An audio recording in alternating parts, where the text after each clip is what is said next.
এরে বন্ধু দেখেন কোরআনের কেমন দাম, কোরআনের কেমন ফজিলত, কোরআনের কেমন সম্মান।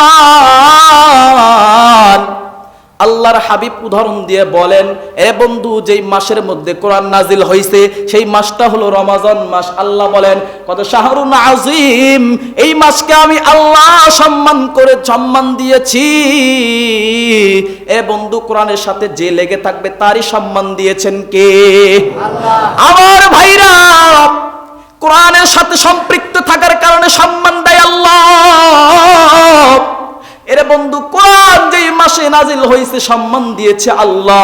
এরে বন্ধু আল্লাহর হাবিব বলেন কোরআনের যে জায়গায় কোরআনটা নাজিল হয়েছে সেই জায়গাটার নাম নিতেও বান্দা সম্মান দেয়। বলে কেমনে সম্মান? কোরআন নাজিল হয়েছে মক্কাতুল মুকাররমা, মদিনাতুল মুনাওয়ারা। মক্কাতুল মুকাররমা আমরা শুধু মক্কা বলি না, মদিনা শুধু মদিনা বলি না, সম্মানার্থে আমরা বলি মক্কাতুল মুকাররমা, মদিনাতুল মুনাওয়ারা। ভালো করে বুঝবেন রে বাজান, কোরআনের কেমন সম্মান। এই মাসেই কিন্তু কোরআন নাজিল হয়েছে। আমার ভাইরা, এরে বন্ধু কোরআন তো যেই জায়গার মধ্যে নাজিল হয়েছে তাকে আল্লাহ সম্মান দিয়েছে। শুধু তাই নয়, আল্লাহর হাবিব উদাহরণস্বরূপ বলে, এরে বন্ধু কোরআন যেই জায়গা রাখা হয়, কোরআন যেই জায়গার মধ্যে রাখা হয় সেটাকে বলা হয় রেহেল কিংবা রেহাল। যে যেটাই বলেন, আচ্ছা বলেন, কোন সজ্ঞানওয়ালা সুস্থ মস্তিষ্কওয়ালা কোন জ্ঞানওয়ালা মানুষের সামনে যদি কোরআনের রেহেলটা পড়ে থাকে সে কি ওটা পারাইতে পারবে? আরে জোরে বলেন, পারাইতে পারবে? আল্লাহ কয় না না, কোরআনের সাথে লাগা থাকার কারণে সম্মান দিয়েছি আমি আল্লাহ। এরে বন্ধু শুধু রেহেলের সম্মান ব্যাপারটা এমন নয়, সংক্ষেপ অতি সংক্ষেপ আরো সংক্ষেপ করে দিলাম। এরে বন্ধু আল্লাহর হাবিব উদাহরণস্বরূপ বলে শুধু কোরআনের রেহেলের সম্মান এমন নয়, কোরআনের উপরে যে জুজদান মলাট কিংবা কাপড় যে যেটাই চাদর রুমাল যে যেটাই বলেন কোরআনের উপরে যদি লাগা থাকে, আচ্ছা বলেন কোন সেন্সওয়ালা কোন জ্ঞানওয়ালা কোন আকলমন বান্দা কোন সুস্থ মস্তিষ্কওয়ালা বান্দা ওই কাপড় দ্বারা তার নিজের শরীরের গায়ের ঘাম মুছবে? জোরে কোন মুছবে নাকি? সম্মান দিয়েছেন কে? আরে জোরে বলেন কে? আল্লাহ কয় বান্দা কোরআনের সাথে লাগার কারণে সম্মান আমি আল্লাহ দিলাম। শুধু তাই নয়, কোন ব্যক্তি যদি কোরআন তেলাওয়াতকারী হয়, কোরআন পড়নেওয়ালা হয়, আল্লাহ তাআলা বলেন ইকর, আল্লাহর হাবিব বলেন ইকর লি সাহিবিল কুরআনা ইকরা ওয়ারতাকি ওয়ারাতিল কামা কুনতা তুরাতিলু ফিদ দুনিয়া ফা ইন্না মানজিলাকা ইনদা আখিরি আয়াতিন তাকরাউহা। কোন হাফেজে কোরআন, কোন কোরআন পড়নেওয়ালা ব্যক্তি যদি কোরআন শরীফ তেলাওয়াত করে, আল্লাহ তাআলা হাশরের ময়দানে বলবে, এরে হাফেজে কোরআন, এরে কোরআন পড়নেওয়ালা, আজকে তুই বান্দা একটা করে আয়াত পড়। বান্দা বলবে বিসমিল্লাহির রহমানির রহিম। আল্লাহ তাআলা এক নাম্বার জান্নাত, একতলা জান্নাত দান করবে। সুবহানাল্লাহ জোরে বলেন।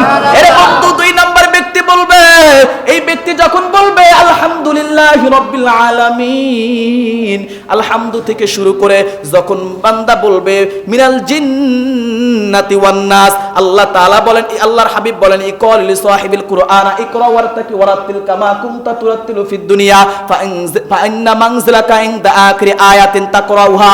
বান্দা এভাবে 6666টা আয়াত পড়বে, আমার আল্লাহ রাব্বুল আলামিন বান্দাকে 6666টা জান্নাতের উপরে রেখে দিবেন। জোরে বলেন সুবহানাল্লাহ।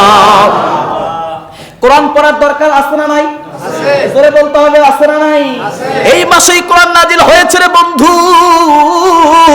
কোরআনের আজমত মোহাব্বতটা কেমনে রাখা হবে অন্তরের মধ্যে? এরে বন্ধু আল্লাহর একজন বান্দা যদি কোনোদিন কোরআন শরীফ তেলাওয়াত করে, আল্লাহর হাবিব বলেন কোন বান্দা যদি কোরআন শরীফ তেলাওয়াত করে, বান্দা মরার পরে কবরের মধ্যে কিন্তু মুনকার নাকির আসবে প্রশ্ন করার জন্য। আজকে নতুন শুনলেন ওয়াজ, প্রশ্ন করার জন্য ফেরেশতা আসবে কিনা? অবশ্যই প্রশ্ন করার জন্য ফেরেশতা আসবে, বলবে মার রব্বুকা ওয়া মা দীনুকা, তোমার রব কে, তোমার দিন কে? আল্লাহ তাআলার পয়গম্বর হাবিবে কিবরিয়া বলে কোন কোরআন পড়নেওয়ালা ব্যক্তি, কোরআনকে ভালোবাসা করনেওয়ালা ব্যক্তিকে যখন এই প্রশ্ন করা হবে মার রব্বুকা, তোমার রব কে, কোরআন শরীফটা হবে 18 বছরের একটা যুবক। আল্লাহু আকবার বলেন। কোরআন শরীফ হবে 18 বছরের একটা যুবক। কোরআন শরীফ এই 18 বছরের যুবক হইয়া কবরের মধ্যে থাকবে। যখন এই ব্যক্তিকে বলা হবে মার রব্বুকা, তোমার রবকে, কোরআন শরীফ যায় ফেরেশতাকে ধাক্কা মারবে, ফেরেশতাকে সরায় দিবে। সুবহানাল্লাহ কইয়েন। আবার যখন বলবে অমা দীনুকা, তোমার দিন কি, ফেরেশতা তাকে ধাক্কা দিয়ে সরায় দিবে। এবার ফেরেশতা আল্লাহর কাছে যা নাজিল করবে, আল্লাহ তোমার বান্দার কাছে গেছিলাম, প্রশ্ন করার জন্য গেছিলাম, কিন্তু এই 18 বছরের একটা যুবক তো আমাকে বাধা দিয়েছে। আল্লাহ রাব্বুল আলামিন বলবে, বান্দারে কষ্ট দিস না, বান্দা ঘুমাইছে, বান্দা দুনিয়ার মধ্যে কোরআন শরীফ তেলাওয়াত করছে, আজকে বান্দাকে কষ্ট দিও না। ওই বান্দাকে কষ্ট না দিয়া বান্দার ঠিকানা জান্নাতের মেহমান বানায়া দাও। জোরে বলেন সুবহানাল্লাহ। এরে বন্ধু, এটা কিসের মহব্বত? কোরআনের মহব্বত। কথা বলেন ঠিক কিনা? আমরা অনেকে আছি কোরআন শরীফ পড়তে পারি না, এমন লোক বুঝি এই সমাজে নাই? আল্লাহর হাবিব বলেন, তোমরা কমপক্ষে 1 সপ্তাহে 7 দিনে একটা কোরআন শরীফ খতম করবা। কয় সপ্তাহে? 7 দিন। যদি 7 দিনে না পারো, কমপক্ষে 40 দিন। কয় দিন? 40 দিনের ভিতরে একটা কোরআন শরীফ খতম করবা। আরে এমনও তো লোক আছে, আল্লাহর হাবিব কইছে কোরআন শরীফ যদি 40 দিনের ভিতরে খতম করা না হয়, সে তার কপাল পুড়ে ফেললো। এমনও লোক সমাজে আছে, 40 বছর বয়স হয়ে গেছে, একদিনও কোরআন শরীফ খতম করে নাই। আছে না নাই? আমার ভাইরা, কোরআন শরীফ খতম করতে পারে না, আলেমের নিকটেও কোনোদিন যায় না, আলেমের কাছে শেখারও চেষ্টা করে না।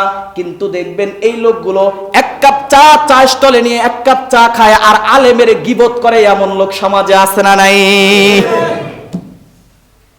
অথচ আল্লাহর হাবিব বলেন, ইন্নাল উলামা ওয়ারাসাতুল আম্বিয়া। আল্লাহ কোরআনেও বলেছেন, আলেমগণ হচ্ছে নবীগণের ওয়ারিস। আচ্ছা বলেন তো, কোন ব্যক্তির ব্যক্তিগত সম্মান আছে? নাই। এই কোরআনের জন্য সম্মান। আমি সাইদ আহমদের কোনো সম্মান নাই, আমি ব্যক্তির কোনো সম্মান আছে? আমার দিকে দেখেন, লুক এট মি। আমি ব্যক্তির কোনো সম্মান নাই, কিন্তু কোরআনের সাথে সম্পর্ক থাকার কারণে না আপনারা আমার এই মেম্বারে বসাইছেন।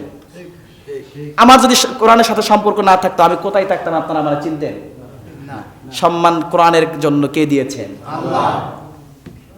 এজন্য ব্যক্তির সমস্যা থাকতে পারে, ইমামের সমস্যা থাকতে পারে, ইমাম চেঞ্জ করেন, কিন্তু তাই বলে ইমামের কাছে যে কোরআন শরীফ পড়া যাবে না, ইমামের কাছে নামাজ পড়া যাবে না, এমন চিন্তাধারা যদি থাকে, বুঝতে হবে তার ইমানে ভেজাল আছে। কথা বলে ঠিক কিনা? শুধু